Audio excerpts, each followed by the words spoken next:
Karime, huge night for the club, and just tell us what it means from a city perspective, how the rise of the Exeter Rugby Club and what it's done for the city of Exeter.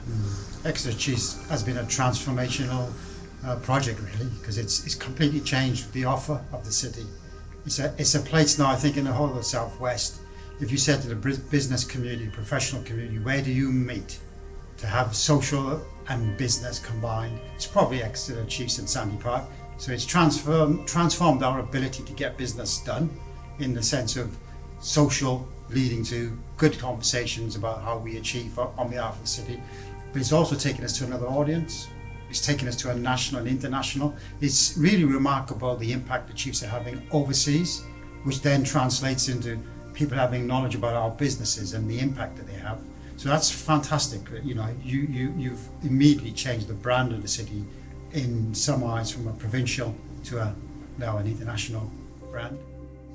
Like you said there, international. I'm going to take you back to 2015. You were hugely involved in the World Cup bid and everything. That really put Exeter and this club on a map. We were one of 2 rugby clubs that were able to host, World Cup rugby. That was something special. You've got to pinch yourself sometimes, because it's raised ambition and aspiration, which I think for us, for the city of Exeter, raising our youngsters' ambition to play on an international stage. I mean, I remember the times where the likes of Henry Slade and Jack Noel got their England cap and what that meant.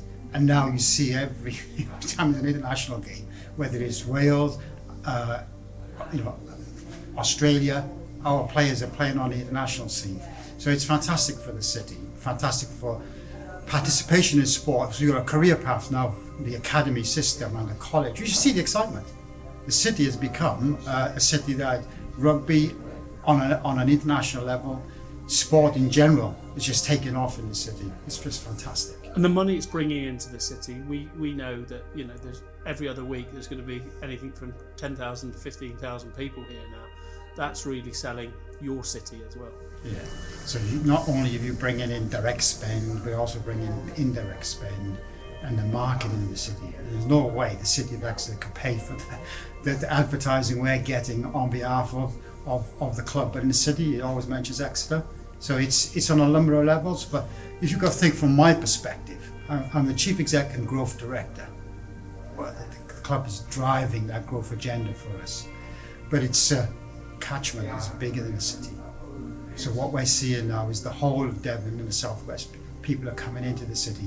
And with the hotel opening, it's going to allow for overnight stays, and the number of visits that come daytime and overnight absolutely drives then the local economy. So the more overnight stays we can get as a consequence of the club, the more money in the local economy.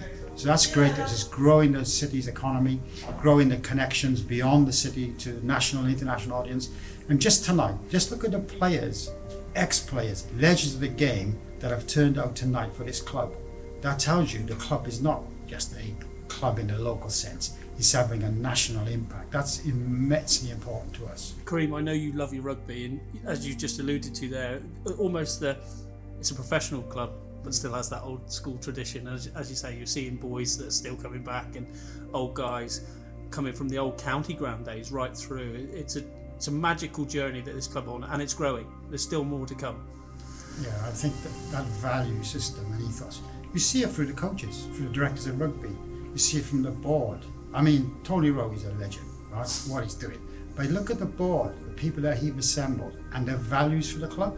Those values, whether it be like the Exeter Foundation and the work they do, they are people who are doing things that's the highest levels of professional values that they're demonstrating. It's run by a committee. It's not an ownership model of one person putting money into a club. It's based on really solid foundations. And so that ethos just comes through everything, which is why people love the club. I mean, it is. You feel a love with it. That's what you try to do, isn't it, in sport? Values, drive, behaviour, and that in turn creates people who just want to be associated. So if you can get excellence, because people want to, they're inspired and they see those values, and it isn't about the money, but they actually do think about the money because it's run as a business first and foremost. That's what I've always found remarkable. You choose players based on character, you get the right fit for the club and its values, but you've got to person at the top of the whole structure who's absolutely a businessman, who understands business and makes the game and the club work as a business. I thought last year and the year before, I know COVID was troubling everybody, but this was a club that was making profit. I don't think any other club made profit. Isn't that remarkable? Yeah. Absolutely remarkable.